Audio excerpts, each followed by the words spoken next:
Reka twongere tubasuhuze mwese badukurikiye kuri channel yacu Ingando Online, twizera yuko aho muri kudukurikira muhera hose mumeze neza kandi mwamaze kora subscribe, ariko namwe mudukurikiye mutarakora subscribe kuko mukunda ibiganiro tubagezaho namwe turabasuhuje.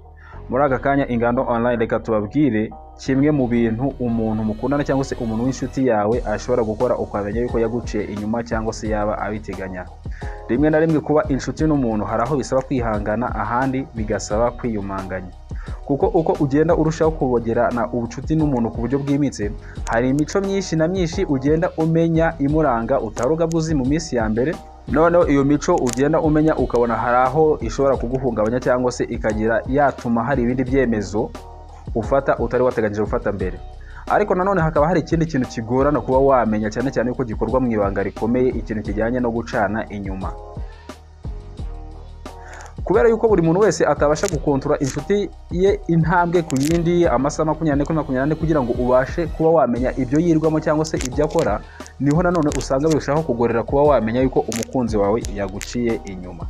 Ahangaha Ingando Online turaza kubabwira uburyo butanu ushobora kubona nibura bishobora kuba byaranga inshuti yawe cyangwa se umukunzi wawe, byaba ibi bintu bikaba bihishura yuko umukunzi wawe yaguciye inyuma cyangwa se yaba abiteganya. Tukwibutsa niba utarakora subscribe, akanya keza ko kwikorana akangaka kugira ngo nawe ujye mu bare w'abantu benshi babona ibiganiro byacu ko tubishyizeho ako kanya. Icyambere nuko igihe uzabona umukunzi wawe igihe atashye avuye mu kazi akaza akagera mu rugo, ukabonaho kugira ngo yicare asuhuze, niba mufite abana abaganirize, yaba ari umugabo cyangwa se umugore, ahubwo ukabona ahise ahugira kuri telefone, aragiye atangiye guchatinga, atangiye kohereza ama video call cyangwa se ukabona arimo arohereza ama voice note. None we washaka gucukumbura kumenya impamvu yabaza agahujya muri ibyo ngibyo, ukabona ntago ari ibintu ashaka kuguha access, ntago ashaka kukubwira impamvu ahugiye muri telefone muri iyo minsi, kandi ukabona nta kazi yabonye muri iyo minsi kamusaba gutanga raporo nyuma y'akazi, cyangwa se aba afite indi mpamvu yindi ifatika ituma yaba aza agahujya kuri telefone. Aho ngaho ugomba kumenya yuko umukunzi wawe ashobora kuba umuntu aba arimo arahamagara cyangwa se arimo arachatinga ari umwe muwo yaba yaraguceho inyuma, cyangwa se akaba ari uteganya kuba bagucana inyuma. Cyo ngicyo ugomba kukizirikana.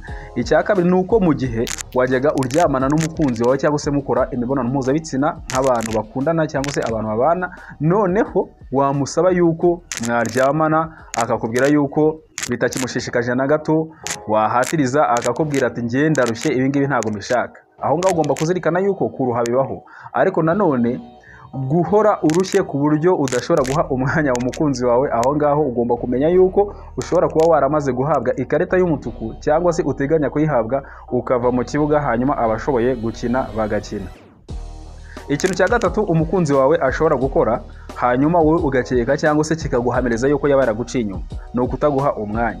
Mu gihe wajyaga ubwira umukunzi wawe ko ukeneye ko muganira akemera akaza mukaganira, mugahana umwanya mwese mukaganira, yaba muganira ku bintu usanzwe cyangwa se muganira ku bikorwa byanyu by'iterambere, noneho wamubwira yuko ushaka ko muganira ku kintu runaka akakubwira yuko nta mwanya agufitiye na mutoya, wamubaza ati se ko ajyaga umborera umwanya ni gute noneho uyu munsi uri kumbwira yuko nta mwanya umfitiye, akakubwira yuko kumenya ibyo ahugiye muri iyo minsi bitakureba, mbese nta kintu ugomba kubimenyaho. Aho naho ugomba kumenya yuko tayari aho ngaho nawe wamaze gufata ikarita y'umutuku, cyangwa se nawe uri mu bategereje kuyibona kugira ngo uve mu kibuga, abazi gukina bakine wowe usohoke. Icya kane gishobora kuba umukunzi wawe yagikora ukavuga ati uyu mukunzi wanjye ashobora kuba yaranshi inyuma cyangwa se abiteganya, ni ukubona umukunzi wawe asigaye ahinduranya imyenda, inkweto, amasaha n'indi mirimbo yose ijyanye n'ubwiza kandi bihenze, ukabuzi wowe usanzwe uzi yuko ibyo bintu atari ibintu byamurangaga mu buzima bwa mbere y'aho ngaho, cyangwa se akaba atari ibintu mwigeze munaganiraho, ukabona mu gitondo saa sita ku mugoroba ashobora guhindura style uko abishatse. Kandi ukabona icya gatanu ari nacyo twavuga gikomeye mu byaranga yuko umukunzi wawe yaguciye inyuma cyangwa se abiteganya, ni ukubona umukunzi wawe igihe atashye ageze mu rugo ahita ajya muri dushe agahindura imyenda yari yambaye cyangwa se agahita ayimesa. Aha ngaha hari igihe aza akakubwira ati ngiye impamvu nahise mpindura imyenda nuko numvise imyenda yanjye wenda ntabwo yampumuraga neza, ariko ugomba kuzirikana yuko impumuro mbi yose ntabwo ivanwaho no koga cyangwa se kumesa. Wakoresha amadeodora, wakoresha amaparufe atandukanye, ariko iyo mpumuro ukayivanaho. Ariko nubona umukunzi wawe aza akigera mu rugo ukabona nta kindi kintu akoze, ahise ahitira muri douche akagenda akoga, yarangiza akamesa imyenda yari yambaye, hari n'ubwo aza akagore ko nta kindi kintu ashaka gukora uretse kujya kuryama, aho ngaho tayari ugomba kumenya yuko umukunzi wawe yaguciye inyuma cyangwa se abiteganya. Iyi ngiyi ni Ingando Online. Uretse kudukurikira ku rubuga rwacu rwa YouTube, ushobora no kudukurikira ku rukuta rwacu rwa Facebook ushakisha Ingando Online. Turabashimiye.